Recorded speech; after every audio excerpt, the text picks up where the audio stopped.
हरे कृष्णा। श्रीमद् भगवद गीता अध्याय संख्या 4 श्लोक संख्या 34 से लेकर 43 तक काफ़ी लंबा प्रकरण है, तो कृपया ध्यानपूर्वक सुनिए। 34वां श्लोक पढ़ता हूँ। तद्विद्धि प्रणिपातेन परिप्रश्नेन सेवया उपदेक्ष्यन्ति ते ज्ञानम ज्ञानिन तत्वदर्शिनः। तुम गुरु के पास जाकर सत्य को जानने का प्रयास करो, उनसे विनीत होकर जिज्ञासा करो और उनकी सेवा करो। स्वरूप सिद्ध व्यक्ति तुम्हें ज्ञान प्रदान कर सकते हैं, क्योंकि उन्होंने सत्य का दर्शन किया है। पिछले श्लोक से कंटिन्यू करते हैं कि हे परंतप, द्रव्य यज्ञ से ज्ञान यज्ञ श्रेष्ठ है। हे पार्थ, अंततः सारे कर्म यज्ञों का अवसान दिव्य ज्ञान में होता है। मीन्स कि unless you get transcendental knowledge, आपको जब तक जो है दिव्य ज्ञान की प्राप्ति नहीं होगी, तब तक आपको ये नहीं मालूम होगा कि मुझे क्या करना चाहिए और क्या नहीं करना चाहिए, सही रास्ता क्या है और गलत रास्ता क्या है। गलत रास्ता है प्रकृति के प्रति आकर्षण, भौतिक सुख भोगने की इच्छा। सही रास्ता क्या है? भगवान के प्रति आकर्षण, धाम जाने की इच्छा, भगवान की सेवा में लगने की इच्छा। तो यहाँ कहा जा रहा है कि तुम गुरु के पास जाके सत्य को जानने का प्रयास करो। मीन्स आपको गुरु के पास जाना है। गुरु शिक्षा गुरु भी है, दीक्षा गुरु भी है। ऑफकोर्स चैत्य गुरु आपके हृदय में विराजमान है, पर शिक्षा गुरु से आपको ज्ञान की प्राप्ति होती है, दीक्षा गुरु से आपका कनेक्शन भगवान के साथ बनता है। अब उनसे जिज्ञासा करनी है, उनसे क्वेश्चनिंग करनी है और आंसर्स लेने हैं। कैसे लेने हैं? बड़े ही विनम्र और विनीत भाव से, चैलेंजिंग स्पिरिट से नहीं, बड़े विनीत भाव से उनसे आपने जो है जिज्ञासा करनी है और ज्ञान की प्राप्ति करनी है। और जिज्ञासा करते हुए आपको गुरु के प्रति सेवा करने का आपको मन के अंदर जो है एक आदर्श होना चाहिए, एक लौल्य होना चाहिए, एक लालच होना चाहिए कि ये मेरे को ज्ञान प्रदान कर रहे हैं और मेरे को सही मार्ग दिखा रहे हैं, मुझे इनकी सेवा में लगना है ना। स्वरूप सिद्ध व्यक्ति तुम्हें ज्ञान प्रदान कर सकते हैं। स्वरूप सिद्ध व्यक्ति का मतलब है उन्होंने अपने स्वरूप को जान लिया है। और स्वरूप क्या है? प्रथम स्वरूप है जीवरे स्वरूप कृष्णेर नित्य दास, कि मैं भगवान का नित्य दास हूँ। इस बात को उन्होंने अच्छे तरीके से समझा हुआ है और यही गाइडेंस तुम्हें दे रहे हैं कि तुम भी भगवान के नित्य दास हो। उस प्लेटफॉर्म पे चलो, उस रास्ते पे चलो, क्योंकि उन्होंने सत्य का दर्शन किया है। सत्य का दर्शन करने का मतलब यह है कि उन्होंने सही मार्ग से, परंपरा से, सही रास्ते से सही ज्ञान की प्राप्ति की है, सही ज्ञान की प्राप्ति की है। नाउ प्रभुपाद परपट में क्या लिखते हैं कि निसंदेह आत्म साक्षात्कार का मार्ग कठिन है, अतः भगवान का उपदेश है कि उन्हीं से प्रारंभ होने वाली परंपरा से प्रमाणिक गुरु की शरण ग्रहण की जाए। मीन्स गुरु होना चाहिए डिसिप्लिन सक्सेशन में, जो परंपरा भगवान से चलती आ रही है उसी ज्ञान की परंपरा में आगे आपको गुरु धारण करना है। अब भगवान आदि गुरु हैं, अतः गुरु परंपरा का ही व्यक्ति अपने शिष्य को भगवान का संदेश प्रदान कर सकता है। जब तक उसने गुरु से सुना नहीं है, टीवी से सुन के, बाएं दाएं से सुन के, मित्रों से सुन के ज्ञान की प्राप्ति नहीं होती। असली ज्ञान की प्राप्ति होती है जब आप गुरु से सुनते हो, तो जो परंपरा से है, तो वही आपको जो है भगवान का संदेश प्रदान कर सकता है। कोई अपनी निजी विधि का निर्माण करके स्वरूप सिद्ध नहीं बन सकता, जैसा कि आजकल के मूर्ख पाखंडी करने लगे हैं। भागवत का कथन है, धर्म तो साक्षात भगवत प्रणीतम, कि धर्म कथ का निर्माण स्वयं भगवान ने किया है। अतः मनोधर्म या शुष्क तरफ से सही पद प्राप्त नहीं हो सकता, ना ही ज्ञान ग्रंथों के स्वतंत्र अध्ययन से ही वो आध्यात्मिक जीवन में उन्नति कर सकता है। बड़े सिंपल सेंटेंसेस हैं, ज़्यादा समझने की बात नहीं है इसके अंदर। आपको जहाँ डाउट होता है उस बात को समझना चाहिए। यहाँ पर आगे आ रहा है, जिज्ञासा और विनीत भाव के मेल से आध्यात्मिक ज्ञान प्राप्त होता है। मतलब एक आपने जिज्ञासा करी, दूसरा गुरु के प्रति विनीत भाव रखा, तो गुरु आपको जो है सारा ज्ञान प्रदान कर देंगे। He will give you all knowledge. बिना विनीत भाव तथा सेवा के विद्वान गुरु से की गई जिज्ञासाएं प्रभावपूर्ण नहीं होंगी। चैलेंजिंग स्पिरिट से जब आप जो है चैलेंजिंग मूड में जब आप जिज्ञासा करोगे तो आपको समझने में सफलता नहीं मिलेगी। सफलता तब मिलेगी जब आप विनीत भाव से जिज्ञासा करेंगे, तो प्रेम से जिज्ञासा करेंगे। तो शिष्य को गुरु परीक्षा में उत्तीर्ण होना चाहिए। जब वह शिष्य में वास्तविक इच्छा देखता है तो स्वतः ही शिष्य को आध्यात्मिक ज्ञान का आशीर्वाद देता है। नेचुरल है कि आप जब प्रेम से, विनीत भाव से, सेवा भाव से गुरु से ज्ञान प्राप्त करना चाहते हैं तो आपसे कुछ छुपाएगा नहीं, जैसे कि द्रोणाचार्य ने किया। अर्जुन को ब्रह्मास्त्र चलाने का ज्ञान दिया और ब्रह्मास्त्र को तोड़ने का ज्ञान भी केवल अर्जुन को दिया, अपने पुत्र अश्वत्थामा को भी नहीं दिया, क्योंकि अश्वत्थामा रॉन्ग ट्रैक पे चल दिया था, दुर्योधन का साथ दे रहा था। ये ज्ञान दुर्योधन को भी नहीं दिया। अब शिष्य न केवल गुरु से विनीत होकर सुने, अपितु विनीत भाव तथा सेवा जिज्ञासा द्वारा गुरु से स्पष्ट ज्ञान प्राप्त करे। तो गुरु से ज्ञान प्राप्त करने की यही विधि है। 35वें श्लोक में कहते हैं, यद ज्ञात्वा न पुनः मोहम एवं यास्यसि पांडवः येन भूतानि अशेषानि द्रक्ष्यसि आत्मनि अथ ऊमयि। स्वरूप सिद्ध व्यक्ति से वास्तविक ज्ञान प्राप्त कर चुकने पर तुम पुनः कभी ऐसे मोह को प्राप्त नहीं होगे। कैसा मोह? कुल व्यवस्था नष्ट हो जाएगी, वर्ण संकर संतान उत्पन्न होगी, जल देने वाला, पिंड देने वाला कोई नहीं बचेगा, कुल धर्म नष्ट हो जाएगा, अधर्म का पालन हो जाएगा, धर्म का पालन नहीं होगा। क्योंकि इस ज्ञान के द्वारा तुम देख सकोगे कि सभी जीव परमात्मा के अंश स्वरूप हैं, अर्थात वे सब मेरा ही अंश हैं, मेरे ही हैं। जब ये बात समझ में आ जाएगी, देखिए जब मुझे समझ में आ गई कि आपके अंदर भी भगवान का अंश है आत्मा के रूप में और मेरे अंदर भी भगवान का अंश है आत्मा के रूप में, तो मेरा आपसे कोई वैर ही नहीं है, कोई वैर नहीं है, क्योंकि आप भी भगवान के अंश हो, मैं भी भगवान का अंश हूँ। तो हमारा एक प्रेम का संबंध हो गया। उस प्रेम के संबंध को निभाना है, उसमें वैर भाव समाप्त हो जाता है। हमारा एक दूसरे के प्रति कोई वैर भाव नहीं है। अब यहाँ प्रभुपाद लिखते हैं परपट के अंदर कि स्वरूप सिद्ध व्यक्ति से ज्ञान प्राप्त होने का परिणाम यह होता है, ये पता चल जाता है कि सारे जीव भगवान कृष्ण के भिन्न अंश हैं, जो मैंने आपको अभी बात बताई। कृष्ण से पृथक अस्तित्व का भाव माया, माँ मतलब नहीं, या मतलब यह कहलाती है। कुछ लोग सोचते हैं हमें कृष्ण से क्या लेना देना, वे तो केवल महान ऐतिहासिक पुरुष हैं और परम ब्रह्म तो निराकार है। फॉल्स धारणा है, गलत धारणा है। वस्तुतः जैसा कि भगवद गीता में कहा गया है, निराकार ब्रह्म कृष्ण का व्यक्तिगत तेज है और कृष्ण भगवान के रूप में प्रत्येक वस्तु के कारण हैं।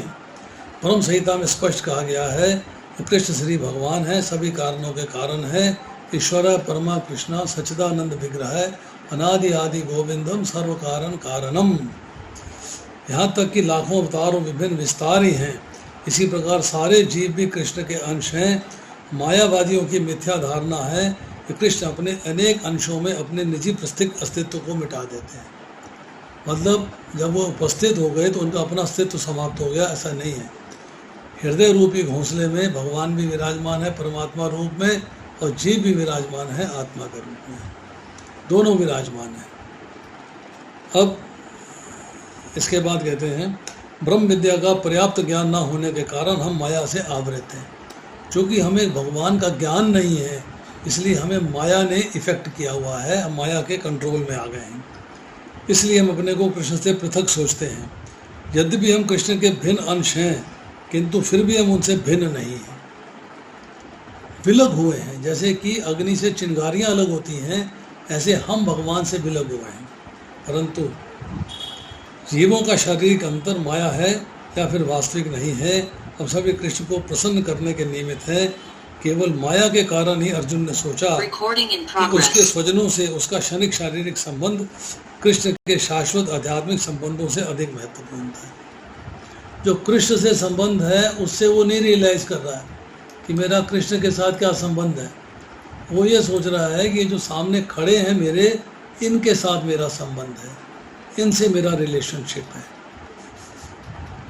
कृष्ण से अपने को विलग मानना ही माया कहलाती है। अब देखिए, पूर्ण ज्ञान तो ये है कि परमात्मा कृष्ण समस्त जीवों के परम आश्रय हैं और इस आश्रय को त्याग देने पर जीव माया द्वारा मोहित होते हैं, क्योंकि अपना पृथक अस्तित्व समझते हैं। इस तरह विभिन्न भौतिक स्वरूपों के मानदंडों के अंतर्गत वे कृष्ण को भूल जाते हैं।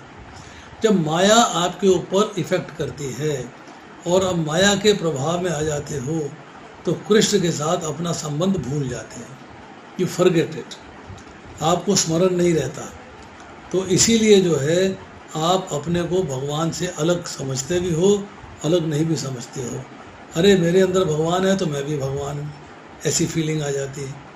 और अलग समझते हो कि भगवान है, बाहर है, अंतर्यामी है, सब जगह उपस्थित है, मेरे अंदर भी उपस्थित है, मैं अलग हूँ और भगवान अलग है। उनकी फिलॉसफी जो है बड़ी कंफ्यूजिंग रहती है। अब जब ऐसे मोहग्रस्त जीव कृष्ण भावनामृत में स्थित होते हैं तो ये समझा जाता है कि मुक्ति के पथ पर है, जिसकी पुष्टि भागवत में की गई है। मुक्ति हितवान यथा रूपम स्वरूपेण व्यवस्थिति। मुक्ति का अर्थ है कृष्ण के नित्य दास के रूप में कृष्ण भावनामृत में अपनी स्वाभाविक स्थिति पर स्थित होना है। आप अपनी स्वाभाविक स्थिति में कृष्ण का दास हूँ उस पर स्थित हो गए। This is important. अब आता है श्लोक संख्या 36। अपि चेत असि पापेभ्य सर्वेभ्य पाप कृतम सर्वं ज्ञान प्लवेन एव वृजिनम संति नश्यति। यदि तुम्हें समस्त पापियों में भी सर्वाधिक पापी समझा जाए तो भी तुम दिव्य ज्ञान रूपी नाव में स्थित होकर दुख सागर को पार करने में समर्थ हो गए। बड़ा सिंपल श्लोक है। अगर आप समझते हो कि आपसे बड़ा पापी कोई नहीं है, आपने सारे कुकर्म किए हैं, बट इंसिडेंटली बाई चांस किसी के ज्ञान देने से, किसी के संदर्भ, किसी के सानिध्य में आने पे आप जो है दिव्य ज्ञान प्राप्त कर लेते हो, तो आप जो है दुख के सागर अर्थात जन्म मृत्यु जरा व्याधि के सागर को पार करने में समर्थ हो जाते हो, क्योंकि आप उस मार्ग पे चलना शुरू कर देते हो। तात्पर्य में श्री प्रभुपाद लिखते हैं, श्री कृष्ण के संबंध में अपनी स्वाभाविक स्थिति का सही सही ज्ञान इतना उत्तम होता है कि अज्ञान सागर में चलने वाले जीवन संघर्ष से मनुष्य तुरंत ही ऊपर उठ सकता है। अतः भौतिक जगत कभी कभी अज्ञान सागर मान लिया जाता है, तो कभी कभी जलता हुआ जंगल, संसार दावानल जंगल मान लिया जाता है।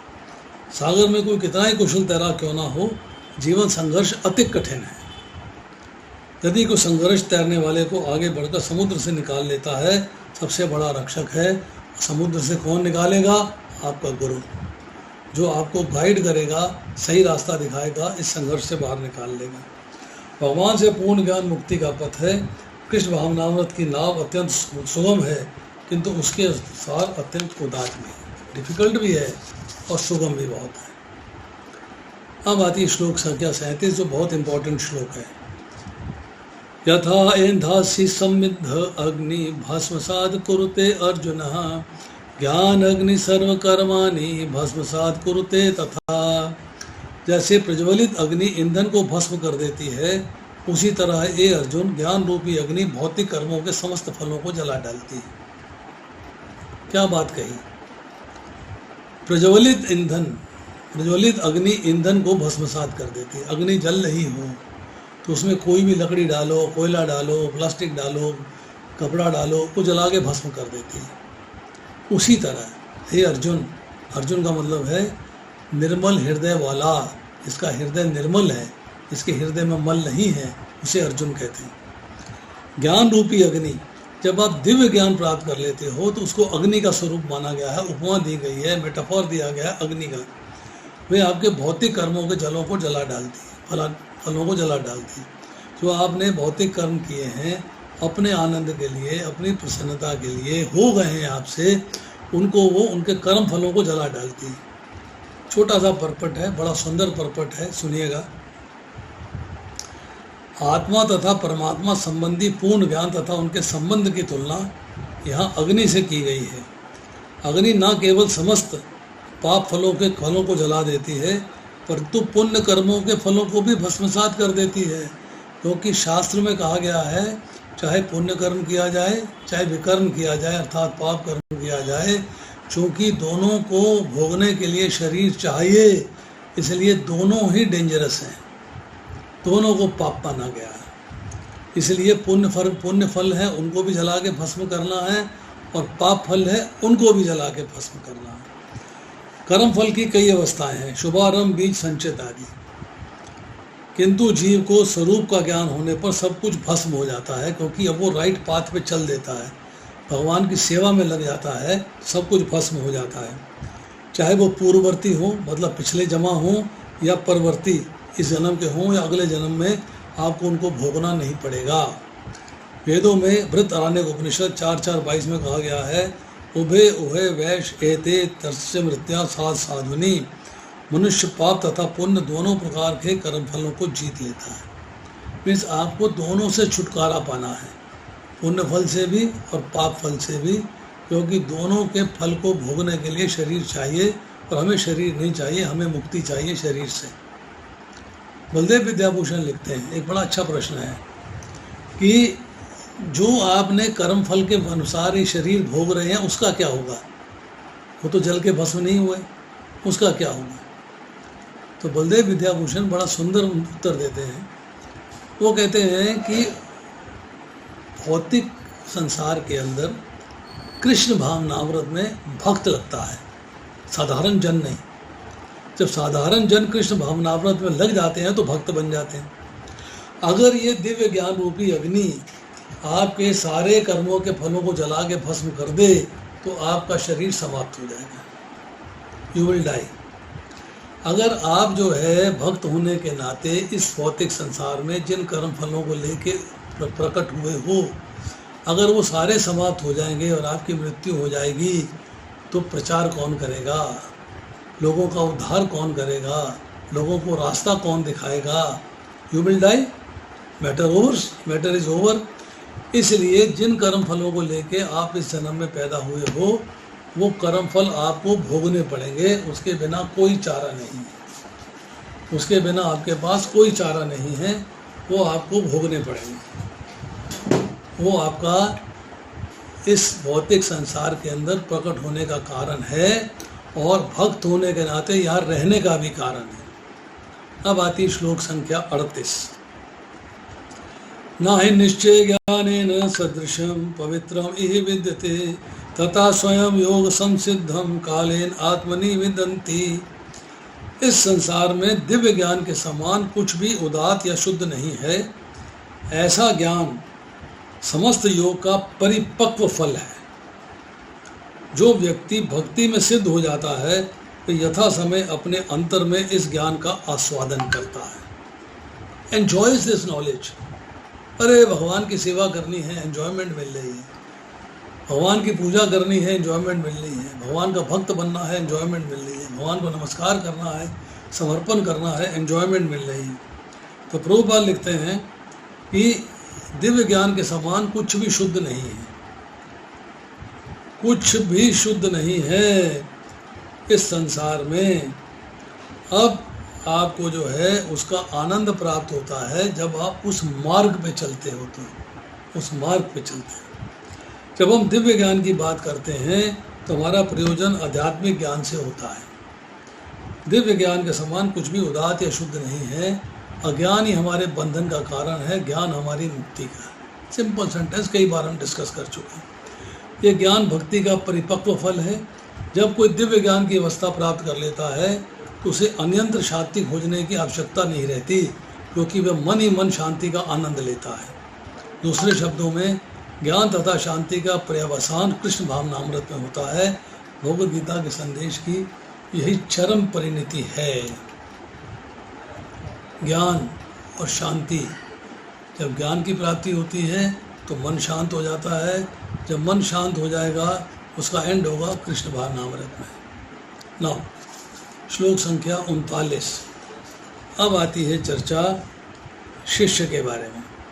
श्रद्धावान लभते ज्ञानम तत्पर संयत इंद्रिय ज्ञानम लब्धवा पराम शांतिम अचिरेण अधिगच्छति। जो दिव्य ज्ञान में समर्पित है, श्रद्धा पूर्वक जिसने इंद्रियों को वश में कर लिया है, वह इस ज्ञान को प्राप्त करने का अधिकारी है। इसे प्राप्त करते ही तुरंत आध्यात्मिक शांति को प्राप्त हो जाता है। तो यहाँ शिष्य की क्वालिटी बताई गई है। शिष्य की क्वालिटी क्या है कि उसे दिव्य ज्ञान के प्रति श्रद्धापूर्वक समर्पित होना है, अर्थात श्रद्धापूर्वक दिव्य ज्ञान की प्राप्ति करनी है। You have to get this knowledge. बहुत ही आपका उसके प्राप्त करने के लिए विनीत भाव होना चाहिए, विनम्र होने चाहिए और उसमें श्रद्धा होनी चाहिए। नाउ इसके लिए आपको इंद्रियों को वश में करना है। मीन्स आपकी इंद्रियां जो भटकती रहती हैं, बाएं दाएं अट्रैक्ट हो जाती हैं भौतिक सृष्टि से, उससे आपको जो है कंट्रोल में करना है। वही इस ज्ञान को प्राप्त करने का अधिकारी है, उसमें यही योग्यता होनी चाहिए।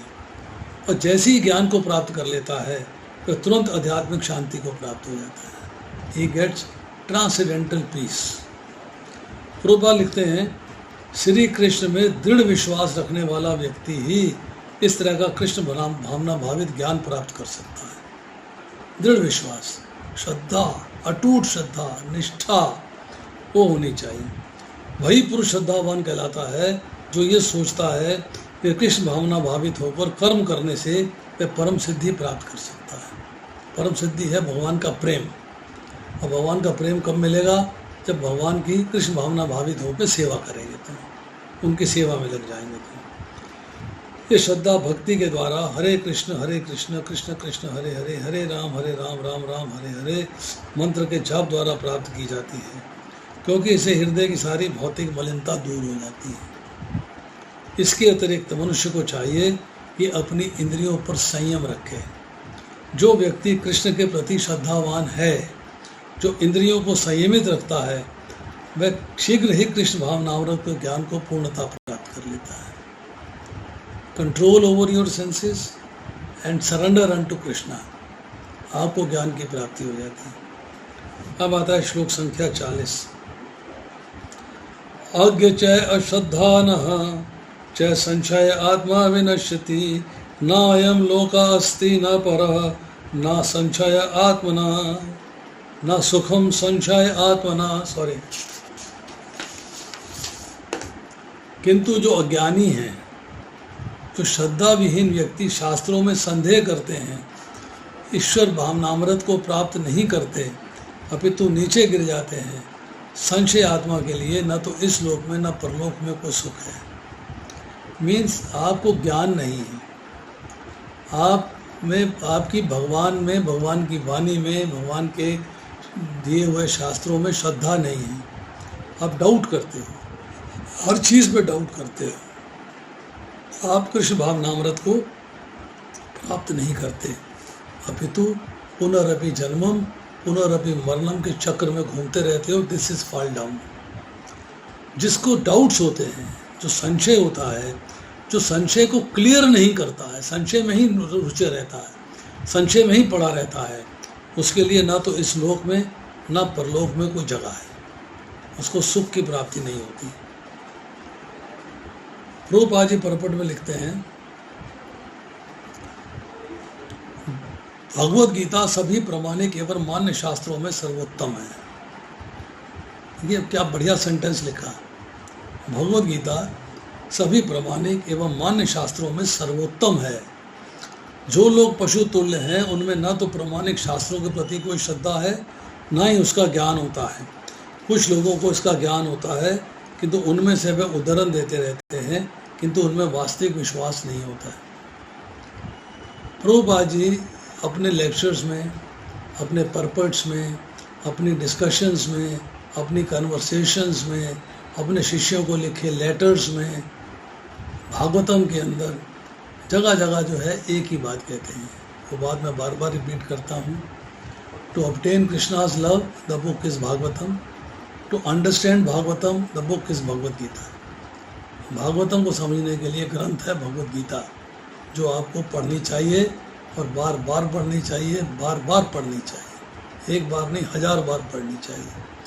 हर बार आपको नया भाव प्राप्त होगा, नया ज्ञान की प्राप्ति होगी। जिसमें भगवत गीता जैसे शास्त्रों में श्रद्धा होती भी है, वे ना तो भगवान कृष्ण में विश्वास रखते हैं, ना उनकी पूजा करते हैं। ऐसे कुछ लोग होते हैं। ऐसे लोगों को कृष्ण भावनामृत का कोई ज्ञान नहीं होता, वे नीचे गिरते हैं।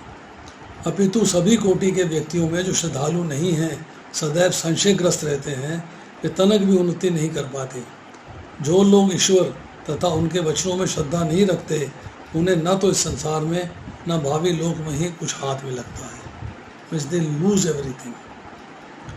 उनके लिए किसी भी प्रकार का सुख नहीं है।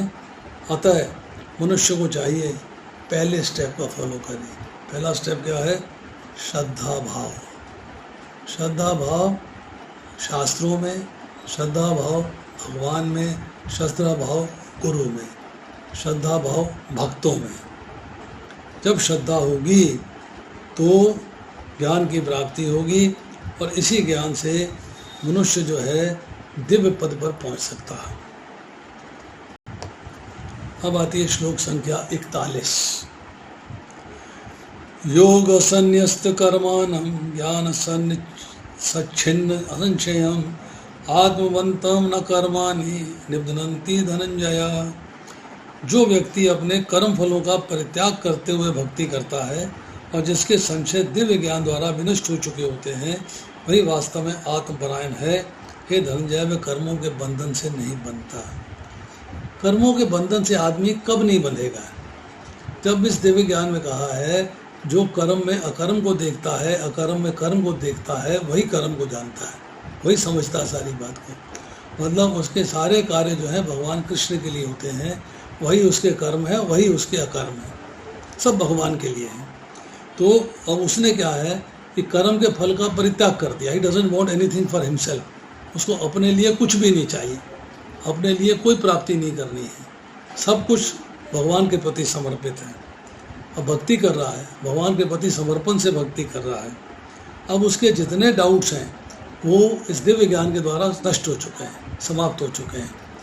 गुरु से, शिक्षा गुरु से, दीक्षा गुरु से प्रश्नों का उत्तर लेता है और सारे डाउट्स क्लियर कर लेता है, क्वेश्चंस करता है। इसीलिए हमारे यहाँ भगवत गीता की क्लास होती है, भागवतम की क्लास होती है, उसमें 15 मिनट रखे जाते हैं क्वेश्चन आंसर्स के लिए। कभी क्वेश्चन आंसर सेशन 15 मिनट से छोटा होता है और कभी 15 मिनट से लंबा भी हो जाता है। डिपेंड करता है कि भक्त कैसे सवाल करते हैं और कितने सवाल करते हैं। वही वास्तव में आत्मपरायण है। आत्मपरायण मतलब आत्मा के प्रति समर्पित, भगवान के प्रति समर्पित। एक भोग परायण होता है जो कि भोग ऐश्वर्य के प्रति समर्पित होता है। एक आत्मपरायण होता है जो आध्यात्मिक ज्ञान, आत्मा, परमात्मा के प्रति समर्पित होता है। ये धनंजय वो कर्मों के बंधन में नहीं बनता। He is released of all conditioning, all बंधन, ऑल बाउंडेशंस, ऑल बाइंडिंग्स। जो मनुष्य भगवत गीता की शिक्षा का उसी रूप में पालन करता है जिस रूप में श्री भगवान ने दी थी, तो वह दिव्य ज्ञान की कृपा से समस्त संशयों से मुक्त हो जाता है। Bhagavad Gita as it is, मतलब जिस भाव से भगवान ने भगवत गीता बोली है उसी भाव से मैं भगवत गीता को ग्रहण करता हूँ। पूर्णतः कृष्ण भगवान में होने के कारण उसे श्री भगवान के अंश के रूप में अपने स्वरूप का ज्ञान पहले ही हो चुका है। जीवेर स्वरूप कृष्ण नित्य दास, मैं भगवान का दास हूँ। अब ममय वंशे जीव लोके जीव भूत सनातनी, मैं भगवान का अंश हूँ, ये ज्ञान उसे हो चुका है। जब ये ज्ञान हो जाता है तो ज्ञान के मार्ग में चलता है। जब ज्ञान के मार्ग में चलता है तो कर्म बंधन से मुक्त हो जाता है। नाउ श्लोक संख्या 42। तस्माद् अज्ञान संभूतम रस्तम ज्ञान असिना आत्मनः चित्वा एनम संशयम योगम अतिष्ठ उत्तिष्ठ भारत। अतएव तुम्हारे हृदय में अज्ञान के कारण जो संशय उठे हैं उन्हें ज्ञान रूपी शस्त्र से काट डालो। हे भारत, तुम योग से समन्वित होकर खड़े हो जाओ और युद्ध करो। भगवान यहाँ पे अर्जुन को समझा रहे हैं। 11वें अध्याय के 33वें श्लोक में, दूसरे अध्याय के 3रे श्लोक में और दूसरे अध्याय के 37वें श्लोक में शब्द इस्तेमाल हुआ उत्तिष्ठ, उठो और युद्ध करो। युद्ध करो means perform your prescribed duties. अपने जो वर्णाश्रम धर्म के अनुसार तुम्हारी ड्यूटी है उसको पूरा करो। इस वक्त क्या है, तुम गृहस्थ हो नंबर 1, नंबर 2 क्षत्रिय हो, तो तुम्हें उन दोनों के अंदर, दोनों तुम्हारे वर्ण भी, आश्रम भी तुम्हारे ही हैं, इसके अनुसार तुम्हें कार्य करना चाहिए। उस वक्त वो कार्य है युद्ध करना है। सीमाओं की रक्षा करनी है, गोधन की रक्षा करनी है, प्रजा की रक्षा करनी है, देश की रक्षा करनी है, अधर्मियों का विनाश करना है, धर्म की स्थापना करनी है, इसलिए युद्ध करना है। गृहस्थ होने के नाते राज्य प्राप्त करना है और राज्य चलाना है, जिससे कि आपको धन संपत्ति की उपलब्धि होगी तो परिवार चलेगा। मतलब आप लिए इस वक्त जो प्रिस्क्राइब ड्यूटी है वो युद्ध करना है। युद्ध करना तुमको करना चाहिए। अब हृदय में अज्ञान के कारण, बिकॉज ऑफ इल नॉलेज, आपके डाउट्स हो चुके हैं, जो संशय हो चुके हैं, जब तुम्हें दिव्य ज्ञान मिल जाएगा, उस दिव्य ज्ञान के द्वारा उन संशयों को समाप्त कर दो, cut them of, finish them. और इस योग से अर्थात भक्ति योग से जुड़कर आप जो है युद्ध करने के लिए उपस्थित होगा। इस अध्याय में जिस योग पद्धति का उपदेश हुआ है वह सनातन योग अर्थात जीवात्मा की नित्य क्रिया कहलाती है। इस योग में दो तरह के यज्ञ कर्म किए जाते हैं, एक तो द्रव्य का यज्ञ, दूसरा आत्मज्ञान यज्ञ जो आध्यात्मिक कर्म है। द्रव्य यज्ञ मीन्स प्रकृति के प्रति, संजीव के प्रति, भगवान के प्रति, दूसरे लोगों के प्रति आप जो अपना जो भौतिक सृष्टि से जो आपको सामान मिला है उसके साथ मिलकर यज्ञ करते हो, हवन करते हो, सनातन धर्म का पालन करते हो, धर्मशाला बनाते हो, आप अंध महाविद्यालय बनाते हो, गरीबों को भोजन देते हो, अन्नदान लगाते हो, मतलब बहुत सारे कार्य हैं आपके लिए। और दूसरा है आत्मज्ञान, मीन्स गेन नॉलेज। नॉलेज लो कि मुझे what is right and what is wrong, क्या ठीक रास्ता है और क्या गलत रास्ता है। यदि आत्म साक्षात्कार के लिए द्रव्य यज्ञ नहीं किया जाता, ऐसा यज्ञ भौतिक बन जाता है। यज्ञ करना है to achieve the target of Krishna consciousness, तो यज्ञ करना है। किंतु जब कोई आध्यात्मिक उद्देश्य या भक्ति से ऐसा यज्ञ करता है तो पूर्ण यज्ञ होता है। आध्यात्मिक क्रियाएं भी दो प्रकार की होती हैं। आत्मबोध, मुझे बोध हो गया कि मैं भगवान का दास हूँ, और दूसरा है भगवान विषयक सत्य, भगवान के बारे में जानना, स्वाध्याय करना, पढ़ना, सुनना, समझना, ज्ञान प्राप्त करना। तो जो भगवत गीता के मार्ग का पालन करता है वह ज्ञान की इन दोनों श्रेणियों को समझ सकता है। उसके लिए भगवान के अंश स्वरूप आत्मज्ञान को प्राप्त करने में कोई कठिनाई नहीं होती। ऐसा ज्ञान लाभप्रद है क्योंकि ऐसा व्यक्ति भगवान के दिव्य कार्यकलापों को समझ सकता है। भगवान की एक्टिविटीज़ को समझना, जन्म कर्म चे में दिव्यम एवं यति तत्वता, उनके जन्म उनके कर्म की दिव्यता को समझना, ये आपकी ड्यूटी है, आपको समझना चाहिए। इस अध्याय के प्रारंभ में स्वयं भगवान ने अपने दिव्य कार्यकलापों का वर्णन किया है। जो व्यक्ति गीता के उपदेशों को नहीं समझता वे श्रद्धा विहीन है, और जो भगवान द्वारा उपदेश देने पर भी भगवान के सच्चिदानंद स्वरूप को नहीं समझ पाता, ये समझना चाहिए कि निबट मूर्ख है। He doesn't understand कि कृष्णा क्या कह रहे हैं, उस पर विश्वास ही नहीं रखता, पढ़ता ही नहीं है, सुनता ही नहीं है, समझता ही नहीं है। कृष्ण भाव नामृत, विविध देव यज्ञ, ब्रह्म यज्ञ, ब्रह्मचर्य यज्ञ, गृहस्थ यज्ञ, इंद्र संयम यज्ञ, योग साधना यज्ञ, तपस्या यज्ञ, द्रव्य यज्ञ, स्वाध्याय यज्ञ तथा वर्णाश्रम धर्म में भाग लेकर जागृत किया जा सकता है। ये सब यज्ञ कहलाते हैं। यज्ञ का अर्थ है एक ऐसा पुल जिसके द्वारा आप अपने को भगवान से जोड़ते हो। ये सारे यज्ञ हैं जिनके द्वारा आप अपने आप को भगवान से जोड़ते हो, और ये सब नियमित कर्म है।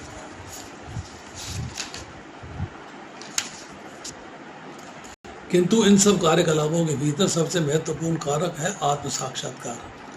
जो उस उद्देश्य को खोज लेता है वही भगवत गीता का वास्तविक पाठक है। किंतु जो कृष्ण को प्रमाण नहीं मानता वह नीचे गिर जाता है।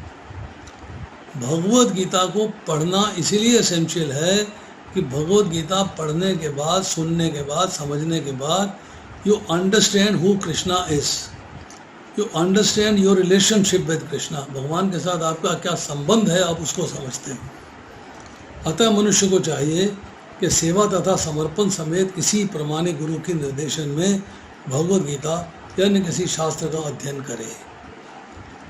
रूपाल लिखते हैं फर्स्ट चैप्टर के फर्स्ट श्लोक के परपट में कि भगवत गीता एक बहुपठित आस्तिक विद्या है। इसे भक्त की सहायता से छानबीन कर पढ़ना चाहिए। एनालाइज करिए, क्वेश्चंस करिए, डाउट्स क्रिएट करिए, फिर डाउट्स की क्लैरिफिकेशन लीजिए। प्रमाणिक गुरु अनंत काल से चली आने वाली परंपरा में होता है और परमेश्वर के उन उपदेशों को तनिक भी विपत नहीं होता। He speaks as it is, जैसा कहा गया है, जिस भाव में कहा गया है उसी भाव में चर्चा करते हैं। जिन्होंने लाखों वर्ष पूर्व सूर्यदेव को दिया था और जिनसे भगवत गीता के उपदेश को इस धराधाम में ले आए। अतः गीता में ही व्यक्त भगवत गीता के पथ का अनुसरण करना चाहिए और उन लोगों से सावधान रहना चाहिए जो आत्मश्लाघावश अन्यों को वास्तविक पथ से विपत करते रहते हैं, अपनी व्याख्याएं बनाते हैं, अपनी ट्रांसलेशंस करते हैं, अपने ही परपट्स बनाते हैं, परंपरा से नहीं बनाते। किसी ने प्रभुपाद से बोला कि आपने परपट्स लिखे हैं, आपने ट्रांसलेशंस लिखी हैं, वो दूसरों से अलग क्यों हैं? क्यों आप कैसे आपने लिख दिया सारा कुछ? प्रभुपाद ने उत्तर दिया, मैंने कुछ नहीं लिखा है, मैंने कोई ट्रांसलेशन नहीं लिखी है, मैंने कोई परपट नहीं लिखे हैं। जब मैं अपने गुरु का स्मरण करता हूँ, परंपरा का स्मरण करता हूँ, तब ये सारा कुछ भगवान कृष्ण मुझसे लिखवाते हैं।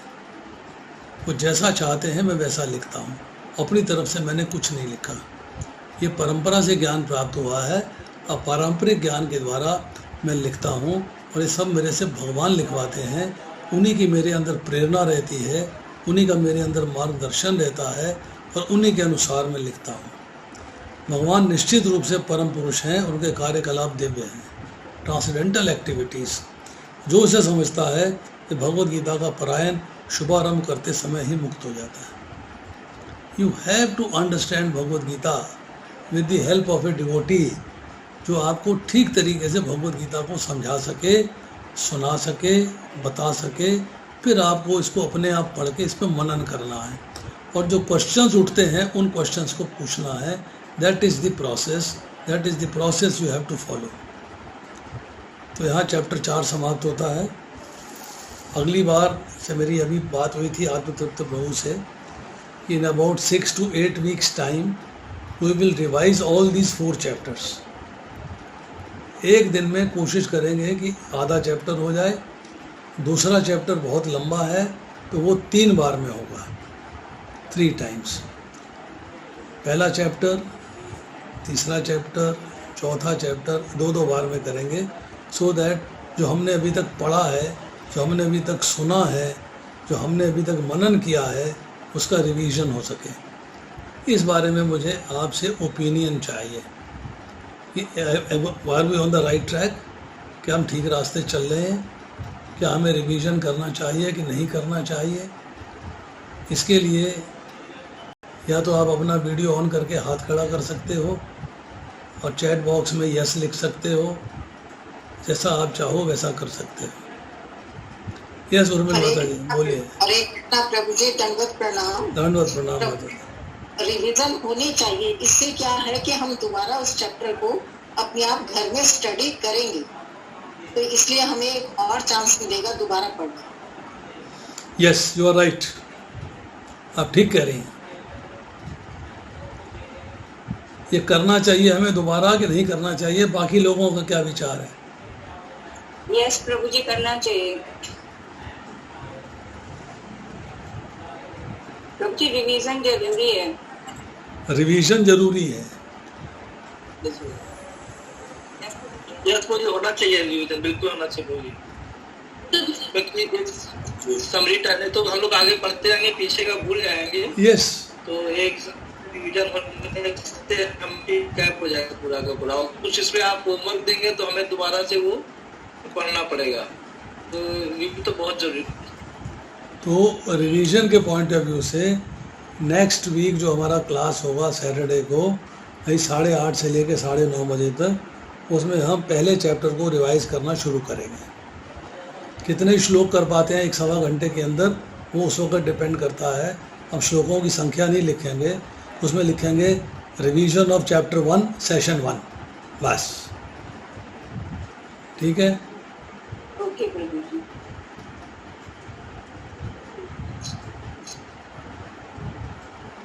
नेहा अरोड़ा क्या कह रही हो?